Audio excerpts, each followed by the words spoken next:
Bonjour, comment vas-tu ce matin? Comme moi, en forme? On n'a pas besoin de te secouer comme une boisson à l'orange. Je ne fais pas de pub. Tu sais de quoi je parle. D'accord? Secouez-moi, secouez-moi. On n'a pas besoin de te secouer. Mais s'il faut que je dois te secouer, je vais te secouer. Je te dis ça. Nous lirons aujourd'hui dans Jean 9, versets 13 à 16. Mais juste avant, prions. Notre Seigneur et notre Dieu, nous t'exaltons, nous te louerons, nous t'exaltons, Seigneur, parce que c'est tout ce que nous pouvons faire. Pourquoi? Parce que nous sommes en vie. Bien des personnes ont été la nuit dernière au lit et ne sont pas sortis de ce dernier. Notre vie est comme un souffle. Et aussi longtemps que tu nous maintiens en vie, cela veut dire que tu te tiens à côté de nous. Nous avons encore des missions à mener pour toi. Car c'est la seule bonne chose qu'il y a sur terre. Merci de continuer de nous éclairer, nous t'en prions, au nom de Jésus et pour ta gloire éternelle. Amen. Nous lisons donc dans Jean 9, versets 13 à 16. Juste avant que je lise, tu sais, moi, c'est la joie et la gaieté. Pourquoi? Parce que j'étais condamné à mort et je suis maintenant vivant. J'attends pour vivre éternellement avec Jésus. Donc c'est pourquoi je suis toujours dans la joie. Lisons. Jean 9, versets 13 à 16. Ils menèrent vers les pharisiens celui qui avait été aveugle. Or, c'était un jour de sabbat que Jésus avait fait de la boue et lui avait ouvert les yeux. De nouveau, les pharisiens lui demandèrent comment il avait pu voir. Et il leur dit, il a appliqué de la boue sur mes yeux. Je me suis lavé et je vois. Sur quoi, quelques-uns des pharisiens dirent, cet homme ne vient pas de Dieu, car il n'observe pas le sabbat. D'autres dirent, comment un homme pécheur peut-il faire de tels miracles?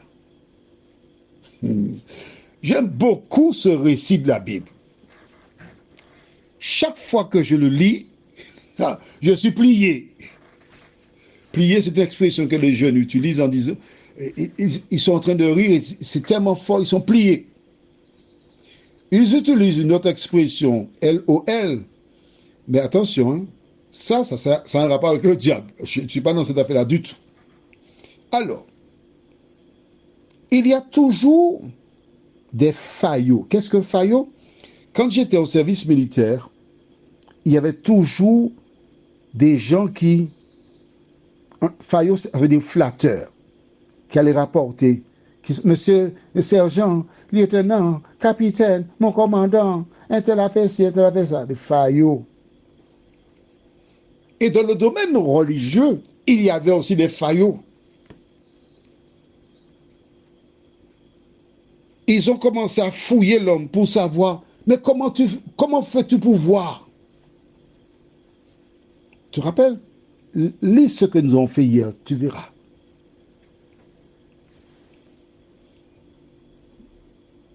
Au verset 12, il pose une question. Il lui dit, où est cet homme? Il répondit, je ne sais. Tu ne sais? Bon, on va régler l'affaire.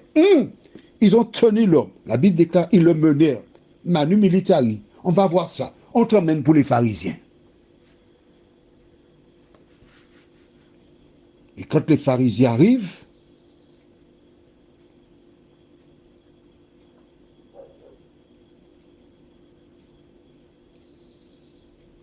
ils lui posent une question. Comment tu fais? Qu'est-ce qui s'est passé? Raconte-nous. Quelle tristesse.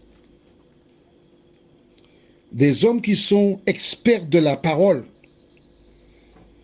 mais qui sont aussi, sinon plus aveugles que cet homme. Un homme qui est né aveugle, qui n'a jamais vu, qui mendie pour survivre, qui a été guéri, au lieu de louer Dieu, dit Seigneur, merci pour cet homme, nous te rendons gloire et grâce parce que tu as fait un miracle pour cet homme. Merci Seigneur. C'est tout ce qu'il y avait à faire. Mais non, il l'emmène pour les pharisiens. Parce que les pharisiens menaient une guerre acharnée contre Jésus. Jésus faisait des miracles en semaine, mais le sabbat, qui est le 7e jour de la semaine, il en faisait aussi. Et s'appuyant sur la loi où il est dit dans Exode 20, versets 8 à 11, tu ne feras aucun ouvrage, etc. Ils estimaient que Jésus violait le sabbat en faisant des miracles le jour du sabbat. Ils n'avaient rien compris à la parole de Dieu. Du reste, à un moment donné, Jésus leur dira, mais vous êtes des hypocrites. Si le jour du sabbat, votre âne tombe dans le puits, vous le laisserez mourir? Même pas. Pas du tout. Mais ces hommes qui étaient aveuglés par le diable voulaient dire au Créateur des cieux et de la terre ce qu'il avait à faire. Plus royaliste que le roi. Tu ne dois pas faire cela. Qui peut dire ça à Jésus? Laisse-moi te dire une chose. Si un jour de sabbat, tu circules, tu vois un accident, que fais-tu? Je ne sais pas pour toi, mais moi, je m'arrête. Je porte secours à la personne. Elle sera hospitalisée, elle vit seule, elle n'a pas de vêtements. J'entre dans un supermarché. J'achète les vêtements pour cette personne. Je vais à mon domicile passer un fer chaud sur le vêtement. Tu sais pourquoi? Parce que les vêtements que tu achètes sont parfois sales, ils traînent dans les manufactures. Et pour tuer les microbes, il y a deux choses. Soit tu les laves avant, ou tu passes un fer. Tu repasses bien propre. Un sac neuf, je mets tout cela, plus l'autre colonne, serviette, tout ce qui convient à l'homme. Et j'attends qu'il sorte du bloc pour le lui remettre avec de l'eau. Que puis-je faire pour toi encore? Parce que la Bible déclare, je m'adresse aux personnes qui ne connaissent pas ce que dit la Bible, qu'il est permis de faire du bien le jour du sabbat. On lui pose des questions. Et lorsqu'il a achevé de raconter ce que Jésus a fait pour lui, certains pharisiens déclarent, cet homme ne vient pas de Dieu, parce qu'il ne sait pas le sabbat. Il ne vient pas de Dieu. D'autres posent une question rationnelle, mais comment un homme pécheur peut-il faire de tels miracles? Il y avait confusion. Et la question, elle est sensée. Mais si cet homme est un pécheur, comment peut-il faire un tel miracle? Sous-entendu, il n'est pas un pécheur. Le diable s'est accaparé des cerveaux de certains pharisiens pour faire la guerre à Jésus. Le même diable aujourd'hui utilise des femmes et des hommes pour avoir le même comportement. Prions. Seigneur, la lecture de la Bible m'a permis de comprendre que nous devons faire le bien tous les jours de la semaine. Car venir en aide à son prochain, c'est rendre gloire à Dieu. Venir en aide à son prochain, c'est l'aimer.